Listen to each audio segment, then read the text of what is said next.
I'm Bob Davis, Canon Explorer of Light. Have some exciting news if you're a user of the Canon Speedlight system. The Canon EL1s, when they first came out, they were the bomb. They still are the bomb. What I mean by that is nothing can beat their accuracy for Canon, TTL, recycle time, never overheats. I plug in an external battery pack to this thing and it just will keep up with my R5 Mark II and my R1 in full electronic shutter at high speed frame rates. It's just incredible. What's new is Canon has come out with a update firmware for the EL5, the EL1, and the STE10 Speedlight transmitter that goes in the accessory shoe. It's the intelligent hot shoe.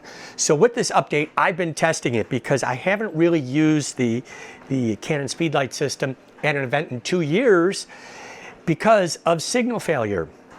I think with the advent of 5G and everything is more wireless than ever, there was a lot of interference. So with that, I'm so excited. I've been testing. I used it at a wedding last week. I'm going to show you a few tips and tricks here in the lighting lab that we got going on. And I haven't had a drop signal or misfire yet. So, couple tips and tricks. So one thing I do in every environment, I did the update, everything's working great. I've got 2 Wi-Fi routers down here that are 5G, pretty strong. And I got the the EL1 in a remote group C sitting right between them, and I chose the weakest signal strength. So if you go into the submenus on your EL1 and you go to scan, and I do this in every environment I'm in, and I tell it to scan. What it's doing is it's searching for the cleanest highway, the cleanest channel in whatever environment you're in, right?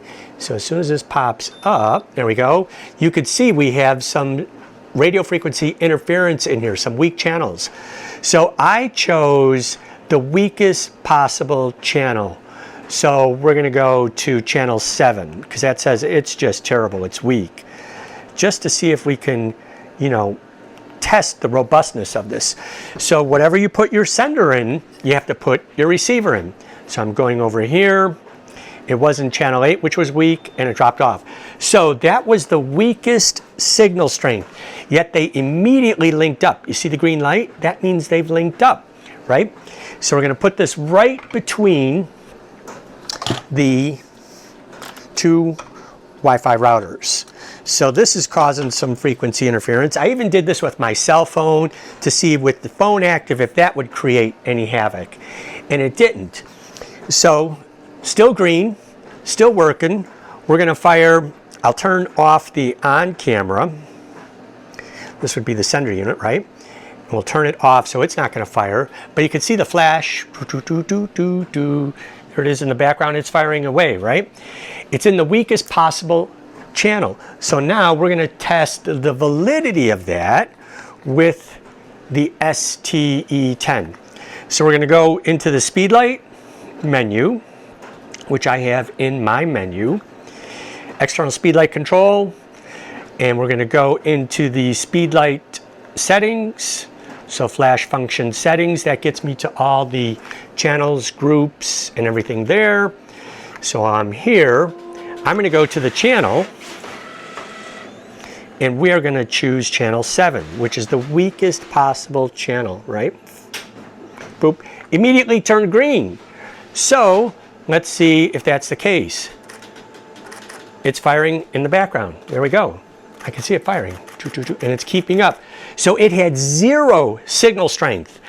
So at the wedding and the event that I was at, wedding and events that I've been at, if I walk out of the room, the signal falls off. As soon as I walk back room, it immediately does the handshake, it reconnects, and the accuracy, that's what, you know, I love my Westcotts, don't get me wrong, they're great, a whole ecosystem, meaning I have a Speedlight, a 200 watt second, a 400 watt second, an 800 watt second.